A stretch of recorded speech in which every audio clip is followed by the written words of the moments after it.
Hello, Rama Pupodu. Hope all are in good health, feeling great, wonderful, having a happy and peaceful life.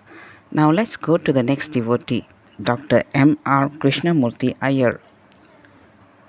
Delving into the depths of spirituality requires much more than intellectual conviction.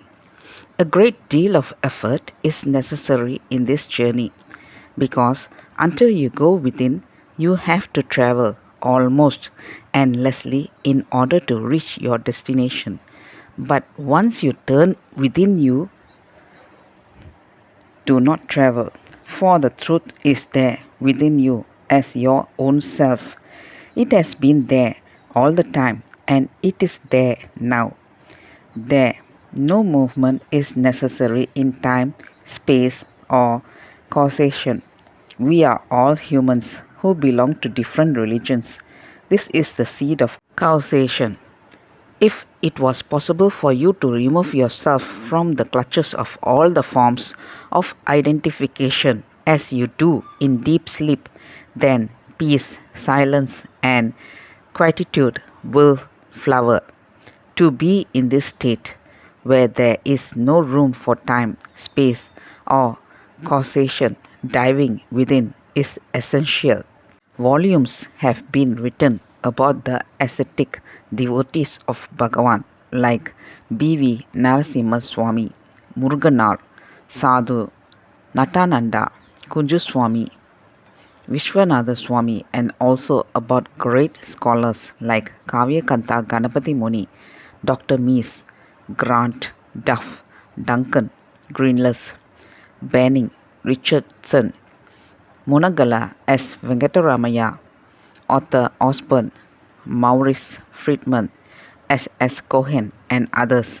But it is only rarely that one hears about the normal Grihastha, family man, totally soaked in the life of a householder, yet an ardent devotee of Bhagavan. Bhagavan showered his grace on all equally. It is strange but true that devotees who have been immersed in the family have not really been brought into the limelight.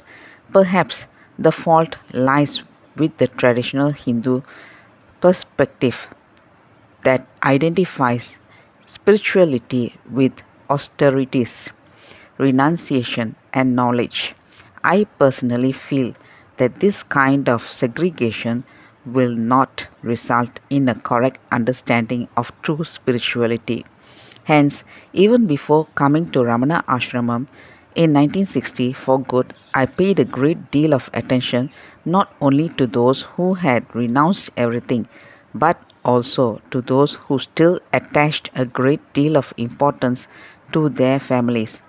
In the process, I got attached, and I use this word intentionally, to a few such devotees who seem to have been ignored. The more I became associated with them, the greater was my regard, respect, and adoration for the intensity of their relationship and their total surrender to the Master. I was thrilled at the extraordinary attention and grace that Bhagavan showered on these devotees. True, these devotees were still attached to the family, but I had no doubt in my mind that they were jnanis. Can there be any doubt when you are constantly in the company of Ramana? As Immanuel Kant has said, when you wear green colored glasses, you will see only green everywhere. Similarly, if you are ignorant, then all of you will see is ignorance in all places. You will also be under the illusion that only Bhagavan, the Buddha, and Jesus Christ are jnanis. Dr. M.R.KriahnamurtiIyer was popularly known to the early devotees as the ashram doctor. He sowed the seeds for the future Ramana Ashramam dispensary by keeping his medicines in a small wooden box, which he kept locked in a cupboard. This cupboard can be seen even today beside the ashram's old dining hall entrance. Hailing from a reputed family in Mundi, Tanjavur district, M.R. Iyer was an excellent gynecologist. He had a good professional reputation and was ranked among the elite. In spite of his intense spiritual search, he could not control his volatile temper. The emotional turbulence in him subsided only after he met Bhagavan in 1927.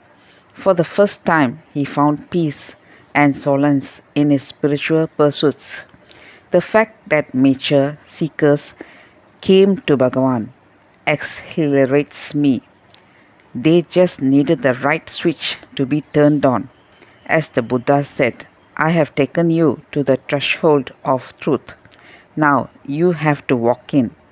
Bhagavan gave that push for them to pursue true spirituality. That is the reason why most of the old devotees were spiritual slaves to Bhagavan Ramana, who himself was totally independent. Being a liberated person, Bhagavan liberated everyone, while each of them adopted an attitude of a spiritual slave. Relieved of his turbulent outbursts, Krishnamurti Iyer began visiting Bhagavan regularly. His association with Bhagavan led him to look upon Bhagavan as his Sadguru. In other words, truth in human form. In 1933, he finally came to Tiruvannamalai to settle down there. Being a family man, he took a house in town. In those days, every day was a unique spiritual day for me. It was not just the experience of spending 24 hours in a religious place like Tiruvannamalai. Every moment was spiritual experience to me, thus making it very precious and sacred. Let's continue in the next chapter. Thank you. Bye bye. Rama Rama Pupoda.